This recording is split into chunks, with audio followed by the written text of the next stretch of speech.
ఎన్నాళ్ళు భరిస్తాం? ఇంకా మనం ఎన్నాళ్ళు సహిస్తాం? అయితే లేవండి, మనల్ని మనం రక్షించుకోవాలి. ధర్మమూర్తులైన మహారాజు గారికి మన ఘోష వినిపించే వరకు ఆందోళన సాగించాలి. సింహాల్లా గర్జించాలి, శృంఖలాలు ఛేదించాలి.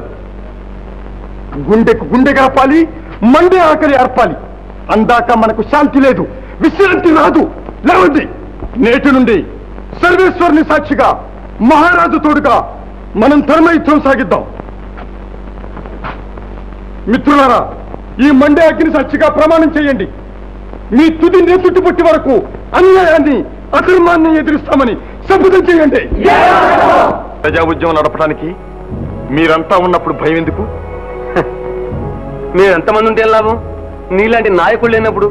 ఏ శక్తి లేని ప్రజలకు నాయకుడి శక్తి అవసరం, కానీ మీకెందుకు? అవసరమైతే మీలో ప్రతి ఒక్కరూ నాయకుడు లేని లోటు తీర్చగలరు. చారిత్రక పురుషుల వేషాల విషయానికొస్తే శ్రీకృష్ణదేవరాయలు ఇలాగే ఉండేవాడేమో, అశోకుడు ఇలాగే ఉండేవాడేమో, చంద్రగుప్తుడు ముమ్మూర్తులా ఇలా కనిపించేవాడేమో, పలనాటి బ్రహ్మనాయుడు ఇలా గంభీరంగా కూర్చునేవాడేమో అనేలా ఆ పాత్రలలోకి ఒదిగిపోయేవారు. విజయరామరాజు రాజ్యదాకంతో ఇంత నీచత్వానికి పాల్పడ్డాడు. పరాయి వారి అండకొని అర్ధరాత్రి అడ్డదోవన వచ్చి కోటను ముట్టడించాడు. ఉప్పెనలా పొంగి వచ్చి చుట్టుముట్టింది. అపారమైన వారి సేనావాహిని. వారికి ఆగ్రహం ఎందుకు? ఎందుకేమిటి? ఈ అవకాశాన్ని అందుకొని అంతఃకలహాల ఆధారంగా యావత్ భారతదేశాన్ని తమ అధీనంలోకి తెచ్చుకోవాలన్న విదేశీ కుతంత్రం.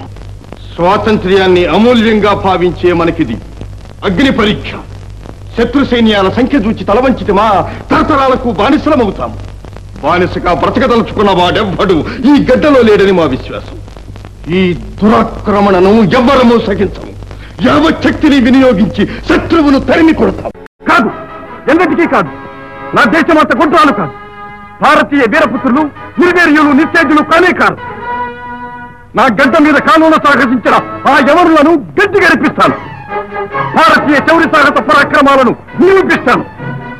నా దేశాన్ని సంరక్షిస్తాను. గౌతమ బుద్ధుడిగా, రామానుజుడిగా, శంకరాచార్యుడిగా, వీరబ్రహ్మేంద్ర స్వామిగా ఒక్కటేమిటి, అనితర సాధ్యమైన అపురూపమైన అవతార పురుషుల పాత్ర పోషణే కాకుండా ప్రవక్తల పాత్రల్లో కూడా ఆయన ఎలా నటించారో గమనిస్తే మరి విశ్వవిఖ్యాత నట సార్వభౌముడు అన్న బిరుదానికి ఆయనే సరి, ఆయనకే చెల్లు అన్న మాట అక్షర సత్యం.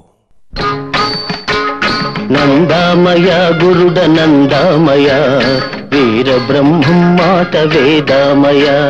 నందామయ గురుడ నందామయ వీర బ్రహ్మం మాట వేదామయ.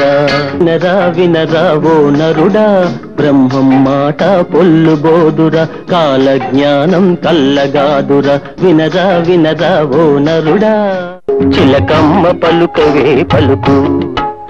వీర బ్రహ్మం వాక్కు నిత్యమై సత్యమై విశ్వమంతా గూడ మారు మ్రోగేటట్టు చిలకమ్మ పలుకవే పలుకు.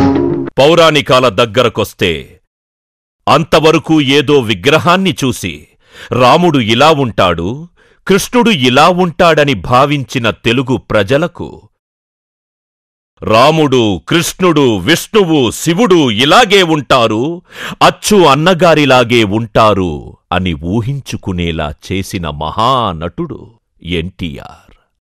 పురాణ పురుషుడి పాత్రలు ధరించటం కోసమే ఈ మహానటుడు పుట్టాడు అన్న ఆనందంతో తెలుగు జాతి ఆయన్ని ఎలా స్వాగతించారో చూడండి. శ్రీరాఘవం దశరథాత్మజమప్రమేయం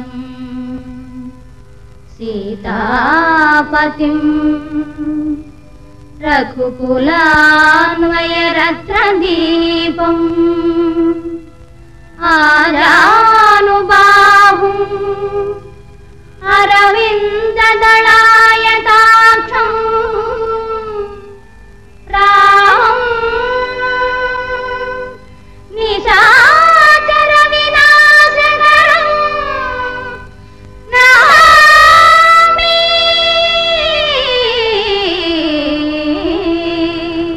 ప్రజల శ్రేయస్సు నుంచి ప్రేమ, అభిమానం, స్నేహం మొదలైన మనోవైకల్యాలన్నీ విడిచిపెట్టి నావారు పెరవారు అనే భేదం పాటించకుండా ధర్మ పరిపాలన చేయగలవాడనని మీ అందరి ఎదుట ప్రమాణం చేస్తున్నాను. ప్రజాభిమతమును పాటించి నా కష్టసుఖాలను కానీ ఇష్టాయిష్టాలను కానీ లెక్క చేయకుండా జనరంజకముగా ప్రజాపాలన చేయగలవాడనని మీ అందరి ఎదుట ప్రమాణం చేస్తున్నాను. శ్రీరామచంద్రమూర్తికి అలుగుతయే ఎరుగని మహామహితాత్ముడు అజాత శత్రుడే అలిగిన నాడు సాగరములన్నీయు ఏకము కాకపోవు. ఈ కల్లులు 10,000 అని నొత్తురు తత్తురు రాజరాజా. నా పలుకులు విశ్వసింపులు విపన్నులలో కులగావు మెల్లరల్.